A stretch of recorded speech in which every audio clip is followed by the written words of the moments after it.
किसी ने बड़े कमाल की बात कही है कि जिंदगी की परीक्षा में कभी नंबर नहीं मिलते, इसीलिए जब लोग आपको दिल में जगह दे दें तो समझ लीजिएगा पास हो गए आप। ये कहानी एक राजा की है जिसके पास में बड़ा सा साम्राज्य था, विशाल सी सेना थी, लेकिन समस्या थी कि उम्र के आखिरी पड़ाव में था, बीमार रहने लगा था। समस्या उत्तराधिकारी की नहीं थी, उसका चुनाव तो कर लिया गया था, बड़े बेटे को राजा घोषित कर दिया गया था, लेकिन वैद्यों ने कहा था कि अब आपके पास में समय बहुत कम बचा है, आपकी मृत्यु कभी भी हो सकती है। ये जो आखिरी के दिन बचे हैं इनको ऊपर वाले की भक्ति में लगाइए, जाइए जाकर के सन्यास में समय बिताइए। राजा की 4 रानियां थी, चौथी रानी जो थी उससे राजा बेइंतहा मोहब्बत करता था और आखिरी के दिनों में उस रानी के साथ रहना चाहता था। उस रानी के राजमहल में पहुंचा और जाकर के कहा कि रानी, आप मेरे साथ चलने के लिए क्या तैयार हैं? मेरी जिंदगी का आखिरी समय चल रहा है, मेरे पास में बहुत कम समय बचा है, आखिरी के दिन बचे हैं,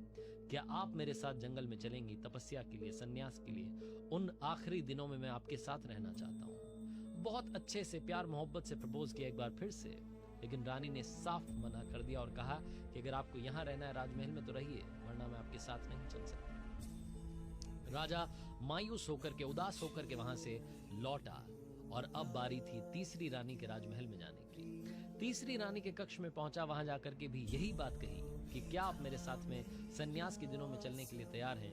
अब मैं जंगल की तरफ जाना चाहता हूँ, राजपाट को छोड़ना चाहता हूँ, आगे बढ़ना चाहता हूँ, ये आखिरी का वक्त है, क्या आप मेरा साथ देने के लिए तैयार हैं? तीसरी रानी ने भी साफ साफ मना कर दिया और कहा कि अगर आप चले गए तो मैं दूसरी शादी कर लूंगी। राजा वहां से भी उदास होकर के, मायूस होकर के लौट रहा था, सोच रहा था कि इन दोनों रानियों से मैंने बहुत प्यार किया, लेकिन इन्होंने मेरा साथ नहीं दिया। अब बारी दूसरी रानी की थी जिससे दूसरी शादी की थी। जब उनके राजमहल में पहुंचा, उनके कक्ष में पहुंचा, तो राजा सोच रहा था कि ये तो बड़ी बुद्धिमान है।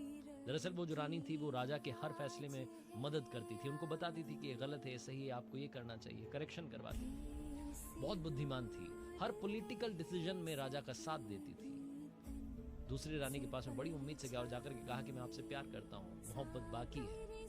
रानी ने कहा कि मालूम है आप हमसे प्यार करते हैं, बताइए क्या कहना चाहते हैं? तो राजा ने कहा कि मैं बस राजपाट छोड़ने वाला हूँ, उत्तराधिकारी घोषित कर दिया, राजा का चुनाव कर दिया गया है, बड़े बेटे को राजा बना दिया है, अब मैं आखिरी के दिनों में जंगल में जाना चाहता हूँ, सन्यास लेना चाहता हूँ, तपस्या करना चाहता हूँ, क्या आप मेरे साथ में चलने के लिए तैयार हैं? दूसरी रानी ने कहा कि नहीं, मैंने आपका हर कदम पर साथ दिया, हर फैसले में साथ दिया, आपको समझाया, बताया, लेकिन इस फैसले में साथ नहीं दे पाऊंगी।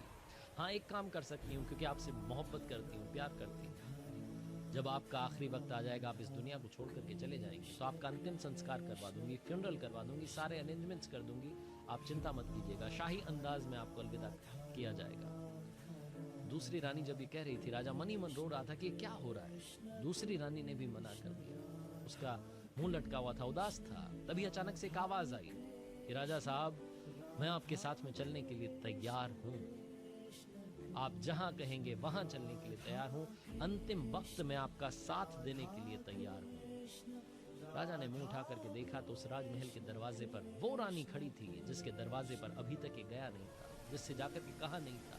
कमजोर हो चुकी थी पहली रानी, राजा की पहली पत्नी, जिससे कभी प्यार ही नहीं किया, केयर ही नहीं। राजा को मनी मन लगा कि मैं सोच रहा था, सही सोच रहा था। राजा को लग रहा था कि शायद पहली रानी होगी जो हाँ कहेगी, और पहली रानी ने आकर के कहा कि आप बताइए कहाँ जाना है, कहाँ चलना है, आपके आखिरी वक्त में, आखिरी दिनों में मैं आपका साथ दूंगी।